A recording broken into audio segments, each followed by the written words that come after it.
Alabama quarterback who's going to enter this draft known as Ty Simpson. Because so do you want to hear the good news if you're a potential quarterback needy team right now?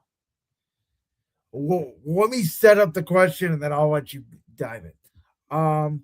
So I think, we all know NFL QB needy teams get desperate. And Ty Simpson is labeled right now as the second best. So one person out there, I'm not going to name names, one person thinks he's the best quarterback in this draft class. I completely disagree. I think it's Mendoza. But I do think some person's going to draft Ty Simpson. I don't think he's ready.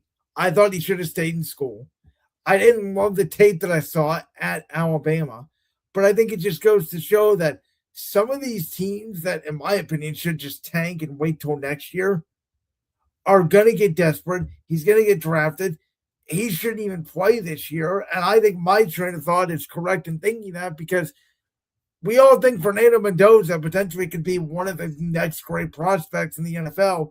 The Raiders today just signed Kirk Cousins. And that's a good thing because they finally realized don't F up a quarterback. Tom Brady sat behind Bledsoe. And what I'm hearing is Kirk is going to start week 1. Yeah, that's a good thing. That's a good thing. Yeah, here's the thing. Fitz, we talked about this before. It does kind of hurt our Raiders prediction for the year because the Raiders may say, let's stink one more year with Kirk. Let Mendoza develop. Maybe we get another high looked draft like pick. He was gaining a step and a half back or something like that. At least he was looking better. He did, but he was also going up against the NFC South, which is not the AFC West. Yeah, plus the implosions. But Carolina's gotten better. The funny thing was the 20% paid off instead of the 80%, if you get that reference. Yeah, I guess my point is, listen, Ty Simpson's going to go in the first round. I don't wish Josh Rosen or Zach Wilson on anybody. I think he's going to go right at the end of the first or within the middle of the second round. See, I think he's going to go first round. I think a team like Pittsburgh, I could totally see them taking a shot. I see the team that I'm going to have my eye on is actually going to be Atlanta. I really think not again. I could see it. I'm not saying it's going to happen. But here's what is good news about Ty Simpson. Unlike Johnny Manziel, Deshaun Kaiser, Shedeur Sanders, Mitch Trubisky's the one who had the gut punch sense, and we talked about it last year when I was on the show, and Josh was here as well. When the gut punch goes off against a quarterback prospect, and it went off against Aller while he was still at Penn State, Drew Aller, local Medina kid. We'll get into him in a minute. That is a bad thing. That is a very bad thing because it's automatic prediction of failure, 100% accuracy. And it's nearly 100% accuracy for all games since 2007 for the Browns. Good news for teams right now. The gut punch has not gone off for Ty Simpson. Now, does that mean he's going to be good in his first year or second year? Can't tell you. But the other thing to keep in mind, just because it doesn't go off doesn't mean that they will be a good player or not. Same situations happened with Baker Mayfield and Denzel Ward. Didn't go off, no guarantees. But I think Simpson is going to I see some stuff. Not enough. He's not ready. Everything you said, I agree with in full. He should have stayed in. And that was what was surprising because I believe he declared first and then Oregon's Dante Moore, correct me if I'm wrong. I was not a fan of Dante Moore either. I think Dante Moore needs another year in school. And Dante Moore returned, so he made the wise move. But I thought he was more ready than Simpson was. I thought it was close. I wasn't the biggest fan. I think Simpson's got a better arm than Dante Moore. I'll say that. Can I throw a team other though? Because you mentioned Atlanta. I don't know if you know this because I just learned this last week. The Dolphins have 4 third-round picks. Oh. I don't think they're making all those picks in the third round. And the Jets have a lot of picks in the upcoming. Do they package and maybe, I'm not going to say at 11, but do they package some of those third rounders and maybe come up at like 22 or 23 with Philly? It'll be interesting. I don't know. Or somebody. I don't know. It's going to be interesting, but let me just say this though. If you didn't see the poll, dude, someone we know, Nick Padone, put out a poll. He basically said once Mendoza and Simpson get drafted, who's QB3? The options were other Carson Beck, Nussmeier, the quarterback from LSU, and we mentioned him a minute ago, Drew Aller. Who do you think got the highest percentage? Well, based on from what you told me, it's going to be Aller, and I'm going to guess from what you told me, it's a lot.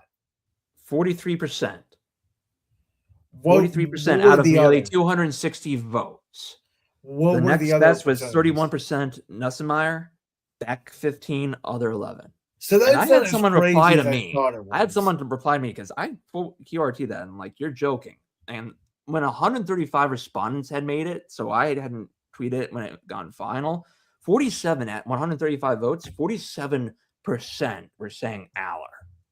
Look, he's a local kid. Yeah, but that doesn't mean, especially, again, got punched. That was the first ever that went off in college for a kid. I don't know what people are on, what acid trip they're on. He's not the next best quarterback after either of those two. People, wake the hell up.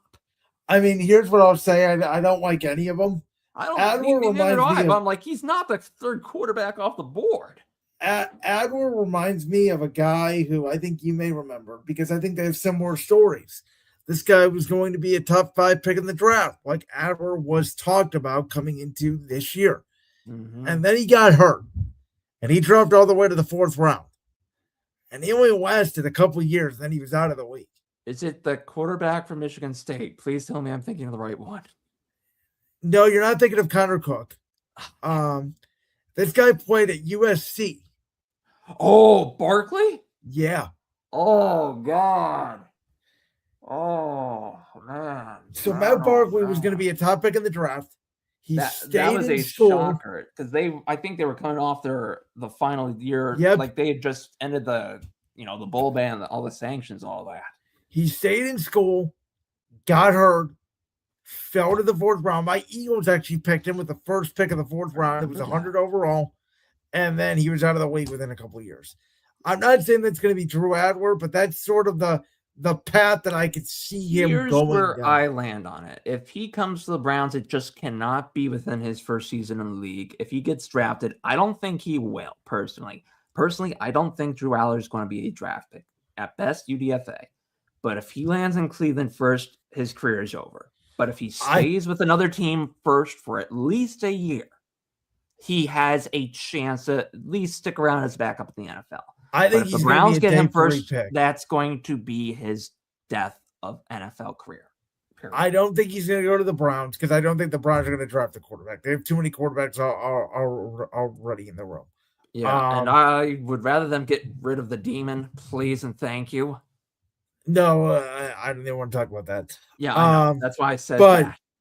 Like I think Nussmeier with the right coach is probably the 3rd quarterback. That's probably where I would lean because Carson Beck's got experience, but he's not boning. I was turned off Carson Beck when Georgia moved on, and I know he played well at the end of the year in Miami. He did. He impressed me, but when Georgia moves off you, Beck was a great college quarterback. He's not a great pro quarterback.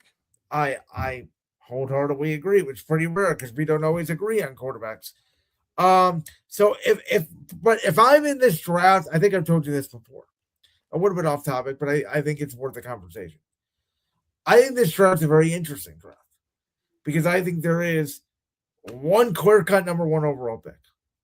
And after that, there are a bunch of really good players. Some skill position, but mostly edge rusher and offensive lineman. And I think a lot of these teams are going to have very similar grades on players. I've said this before, and I may be wrong. I think, and I know there's already been some trades by teams, but I think come draft night, unless it's unless an A.J. Brown trade does go down or something of that nature, I don't think we're going to have teams trying to move up for players. I think we're going to you're going to see a lot of trade downs. Yeah. I actually don't think that either. I think we're going to have a very quiet trade night on draft night. I think teams are just going to stay. So you think first round will be mostly chalk with teams staying with whatever picks they enter the night with, and then we'll see a little craziness day 2? Yeah, I'm not going to say chalk in terms of this is the guy they're for sure going to draft. I mean chalk in terms of I think they're going to stay at that pick and take whoever their best player on their board is rated. This is not. Oh my God. One of the top Royals catching prospects, Carter Jensen, was scratched from their lineup today due to oversleeping. And you scared me. I thought we had breaking news. Dude, I'm just trying to check if there is. But the last time I remember a player like Yasiel Puig years ago for the Dodgers just got benched because he was very late for a game, if I'm remembering it all correct. But like, oh my God. Like, I oversleep. Dude, you're a catcher. You need to be ready. That almost reminds me of that story a few years ago, and I forget the guy's name. The White Sox catcher who was like a third string catcher, and he went. Oh, you're in Mercedes. You're in Mercedes. Yeah, and then he got benched because of an unwritten rule. Tony La Russa. And Tony La Russa didn't like it. And look, he's not really put up the same numbers again. It was a great story, and I would have liked to have seen him. You never know if a guy does really get into rhythm. Maybe that unlocks something. As someone who has played one of the hardest games where trying to put bat to ball is not easy.